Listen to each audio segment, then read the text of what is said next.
Thanks for tuning in to Conversations with Betty LaMarr, coming to you live from the Bluff City. Conversations is weekly wall-to-wall talk about all things Memphis and the Mid-South. Conversations with Betty include people just like you, living on the Bluff, doing what you do to uplift the city of Memphis. And now, your host, Betty LaMarr.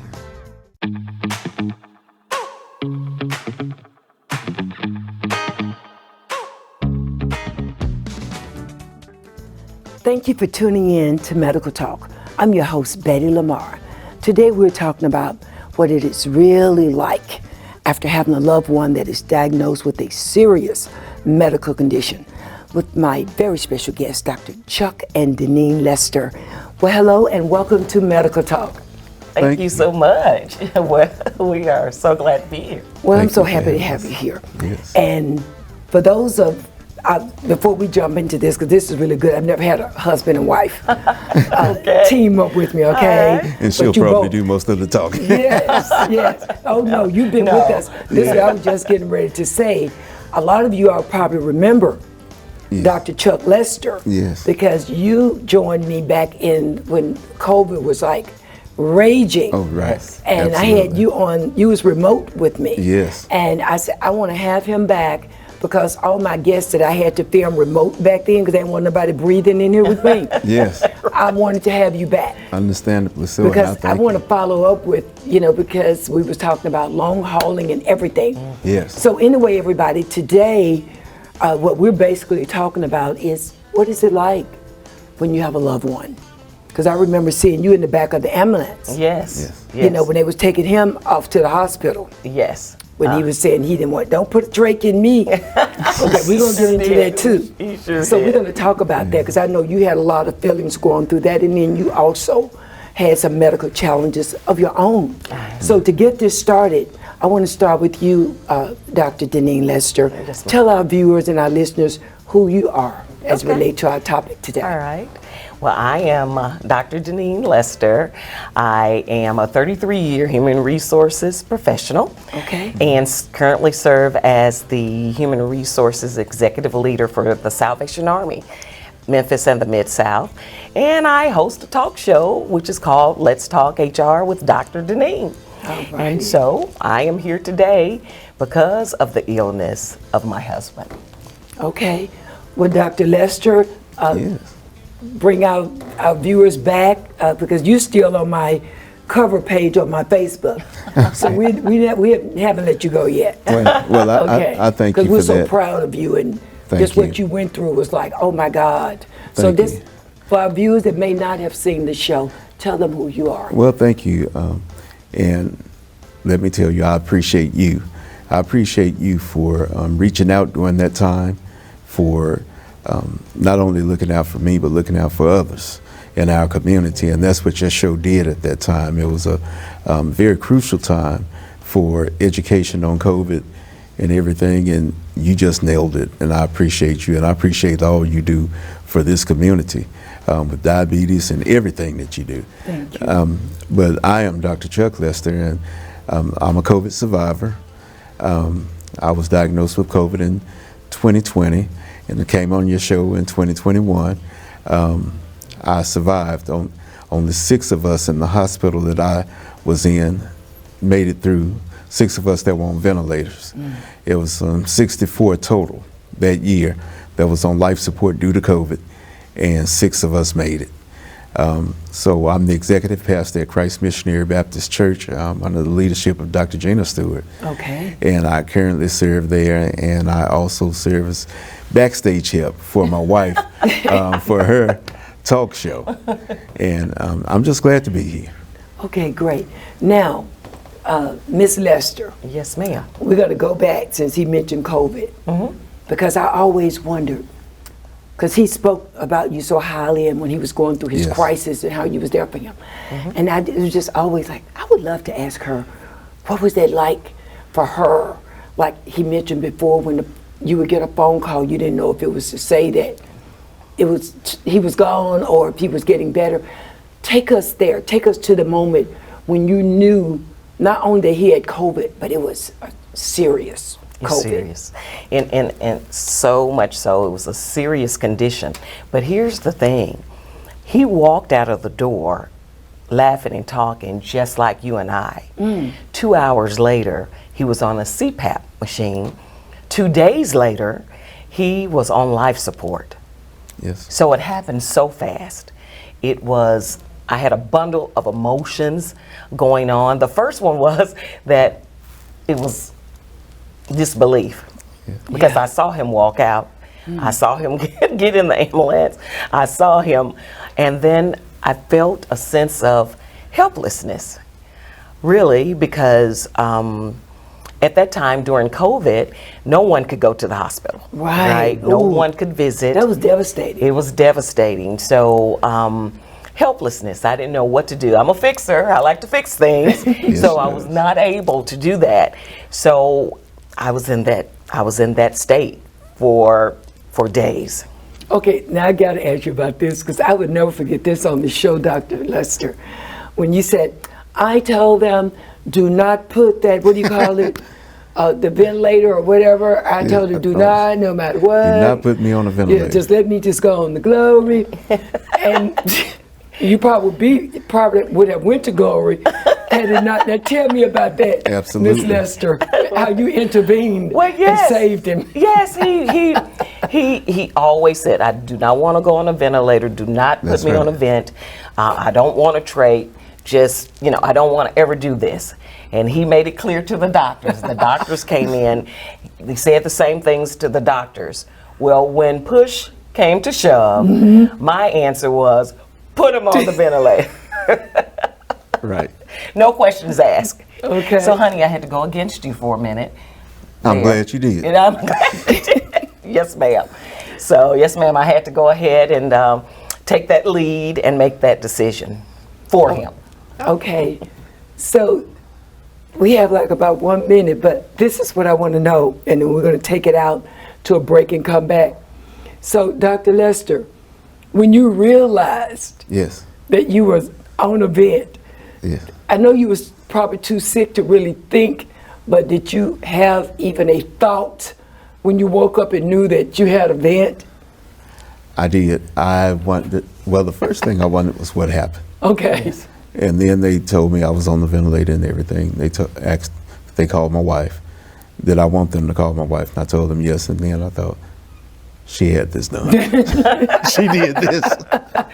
But I'm glad she did. Okay. I was glad she did. All right, but look, we're going to take a break, Yes. and when we come back, we're going to go even deeper into that, because you shared so many things to me Yes. about your experience, okay? Yes. And I thank you so much, Dr. Lester, for making that executive, Yeah. loving decision, Yes. right? Executive Because he wouldn't be decision. sitting here in front I of me would now. not. Okay. Absolutely. Stay tuned. We'll be right back with more medical talk.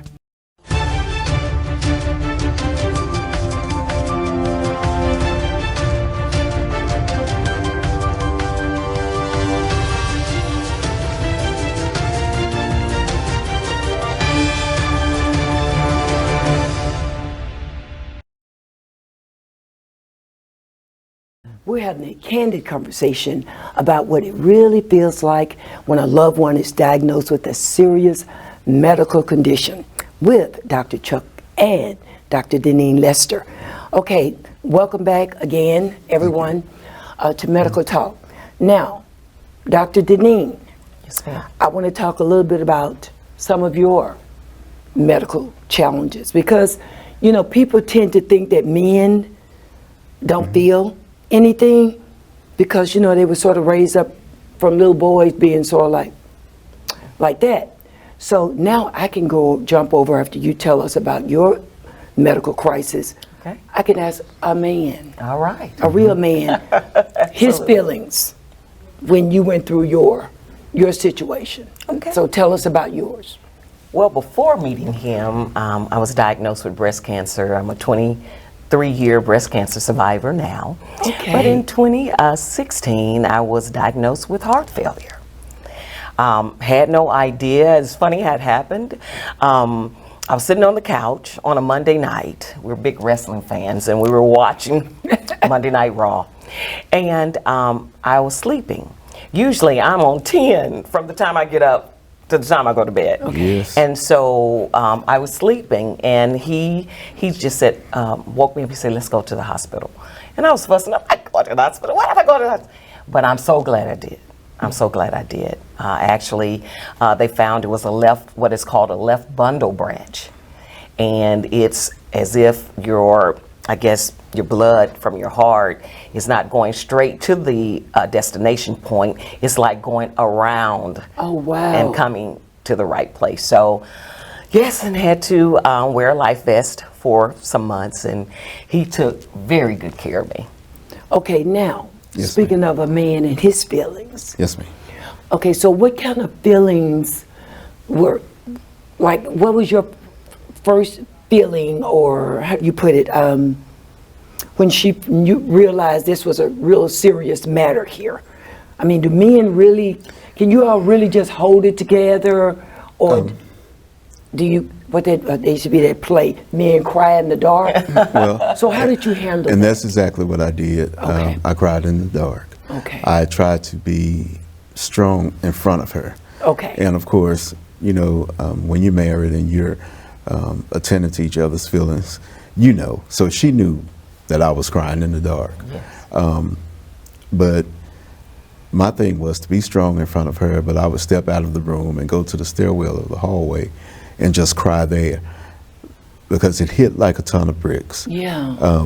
I'm a pastor by profession, the executive pastor, and you know, I pray, and the Lord just told me to take her to the hospital. We didn't know anything was wrong. And 2 days later, they came into the room and said, "You have a very, very, very weak heart." And we just looked at each other, and they said, "And you're at risk for sudden death." Oh my goodness. Meaning, they said your ejection fraction is 20 to 25. And the ejection fraction is when the heart is pumping blood. Your heart is supposed to be pumping 55 to 75 times. Yes. Hers was 20 to 25. So it was barely open to pump. And if it stopped, you die Flat instantly. Yes. There's no, I don't feel good, no, call the doctor, none of that. You just, yeah. Lights out. And so that hit like a ton of bricks, and we just held hands and looked at each other because we had no idea. And of course, you know, having to call family and everything, and you know, you having to explain it over and over and over what's going on with them. Yeah. And That's exhausting right there. It's exhausting. You're tired, you're scared, you cry. You know, every emotion that a woman would show when a man cares for someone, Yes. and I care for my wife, I love her dearly, you show the same emotions. Okay. You show the same. You may not do it publicly all the time, You get it, you go down in then, the stairwell. but then you get to the point you don't mind doing it publicly. Okay. Because Because it's you- real. When somebody because say any moment your wife could be out of here. Right. It's like bring it all home. I and- don't care who see me crying. Okay. Doing it and all. with what I do for a living, being a pastor by profession, I have seen people with higher numbers than she had that died. Her numbers were lower than some of the ones I've seen to pass on. And so it was really scary. And you have your sleepless nights. Yeah. Some nights I would just take my Bible and lay it across her chest and pray Okay. for her in the middle of the night. And I would cry. I would cry my brother, I would call him and I said, I just need to get this out. Okay. And he would say, go. So it's just good to have a support system for the person who's needing the care as well as the person who's giving it. Okay. Well, that's so lovely. If I'm not mistaken, you mentioned in the previous interview that after you finally got past the $20 million COVID bill, Yes. something about your, seemed like 20 million, didn't it? Yes. It seemed Something like about your heart, you had to have some kind of procedure from that trait. well, the infection in my body Yeah. set up on my aortic valve Yeah, okay. and totally destroyed it. And the doctors came and told me, we will have to do open heart surgery to replace that valve. And they said, you know, there's other ways we could do it. We can do what they call a TAVR, and we can go through your leg, you know, or we can treat it with antibiotics, but you don't have time for all of that. we need to do this. It was Friday evening at about 4 o'clock, and I said, when will we do it? Do I have a few weeks to think about it? They said, we'll see you first thing Monday morning. Yeah. So it went just that quickly. And I had to have open heart surgery, but I'm thankful that I'm doing great now. So it's like heart to heart here. Heart to heart. Absolutely. Heart to heart. That's so true. Yeah. And recovered. Yeah. So before we leave this segment, we have just maybe a minute left, because when we come back, we're going to talk about some near-death experiences, right? And in this 30 seconds, let me ask you this really quickly. When they had to go in to do the surgery on his heart, what was that? What was your first thought then? Because you'd already went through all this. You already been through this COVID. Oh my God, I can't even call it a word. What you had to go through with him being sick. So what did that in 30 seconds? What was that first feeling when then you knew they had to go in and operate after you finally survived the other? Well, the first emotion was fear. Yeah. We've gone through this before. Yeah. We've gone through a scare before. But now we're going to have to experience something that could be just as catastrophic as COVID. So, but he looks well. He's doing well. The man upstairs, God brought him through. Okay. And so. Now we're going to jump out because I want to hear about seeing the light. Yes. Okay. When we come back, we're going to talk about seeing the light, because my mother saw the light too, so I know it's real. Stay tuned. We'll be right back with more Medical Talk. Hi, I'm Angelica reporting live from LaMarr Productions in East Memphis. Thanks for watching Let's Talk with Betty LaMarr. Betty is renowned for her successful medical talk show, and now you're invited to watch the space for her new production, Let's Talk, which is laser focused on issues affecting young girls and women in the community. Now, back to Let's Talk with your host, Betty LaMarr. Okay, now, when we took a break, we were just going into something that I really want our viewers and listeners to know about, because I know someone had the same experience. So I'm going to throw it over to you, Okay. Dr. Deneen, because you mentioned something to me yesterday Yes. about his experience. Yes. Take us there. All right. When he came out of COVID, he told me about all the things that he saw, Okay. the experiences that he saw, the people that he saw. So, and he talked to me about, it was a man in the window the entire time. So, honey, why don't you tell him about that? Okay, well, the coming off the ventilator, you remember certain things that had to have happened while you were on the ventilator. Okay. And one of the things I remembered was there would always be this man sitting in the window. And I never could see his face. I could just see, the silhouette. And I could see that he had a book in his hand and a pen. And I would always see a lady at the sink. When you're on a ventilator, they can turn it up to full blast, or they can take it down 30%, 40%, 50%. When they take it down, you're a little more coherent than you are. Of course, when it's full blast, I knew nothing. And I think that's when a lot of these experiences happen. Okay. I would see these two people, and till this day, one night I was home. I had been released from the hospital, and I just woke up in the middle of the night, and in my mind, I thought those two people were my grandparents. Oh. Records would show that during that time, when I would say something about those two people, my blood pressure was stabilized. I was calm. I wasn't as anxious. I wasn't as fearful. And I remember not being as fearful when I would think those two people were in there with me. But one of the biggest experiences, and it took a while for me to tell this to my wife even. I didn't think anybody would believe me, but I was standing in this sand, and it was the prettiest white sand you'd ever want to see. And behind me were the tallest evergreen trees I mean, it looked like you could just look and couldn't even see the part of the sky. They were so tall, and it was beautiful green. And it came to mind, you know, evergreen trees don't grow in sand. Right. It was something different. True. And there was a flowing stream, looked like a stream, but it was a river. And you could look, it was the prettiest blue water, and you could just look down, you didn't see any fish, anything like that. But across, you could see light coming. Whoa. And it was the brightest light you'd ever, but you could see images of buildings across that water. And the interesting thing about it is, I never remember the light hurting my eyes. Yeah. But it was so bright that if the buildings had colors, I couldn't tell. Just looked like glass because the lights were so bright. And I said, I have to go over there. I have to get over there. I have to get across this water. And there was a sliding escalator going across from the sand to this, what I call a city. It's like one of the ones you get on at the airport when you don't want to walk with your luggage. Yes. And I ran to it and got on and was heading over. And as I was heading over, I could hear, the closer I got, I could hear voices. They were human voices. I didn't know who they were.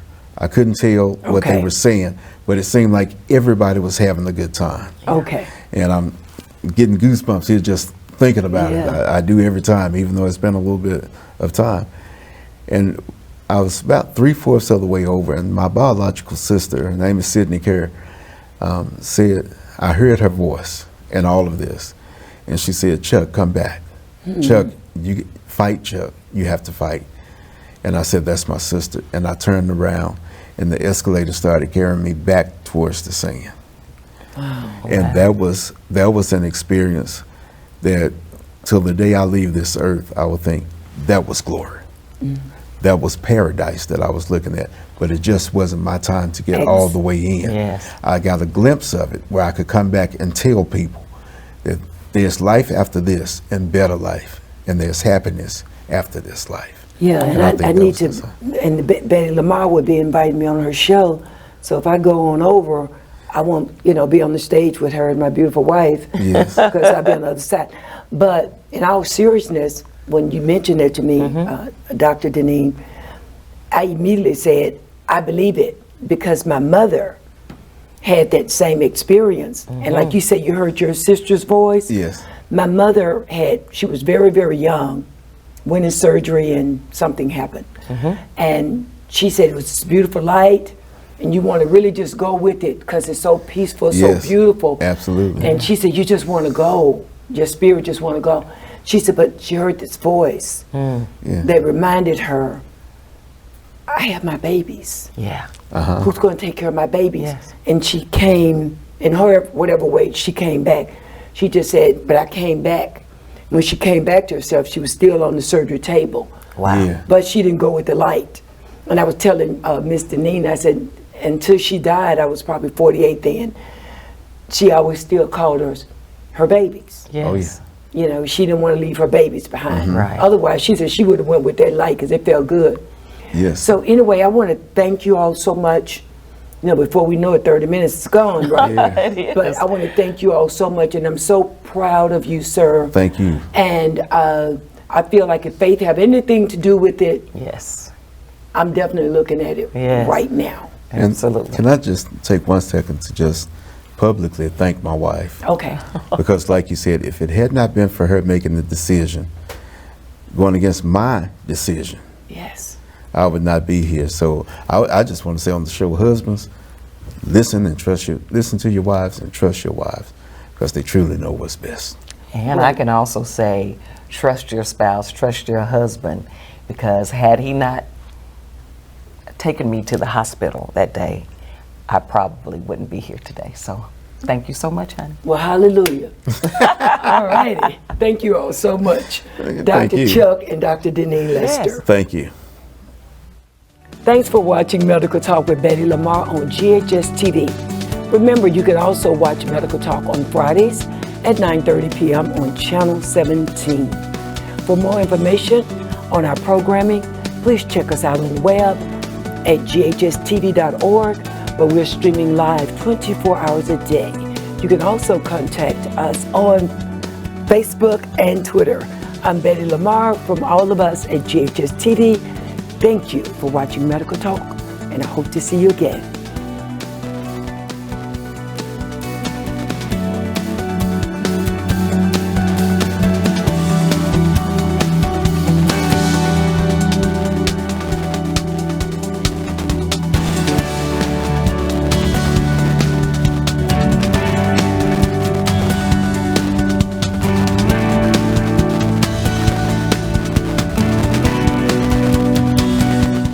Subscribe to our YouTube channel, Betty LaMarr Memphis.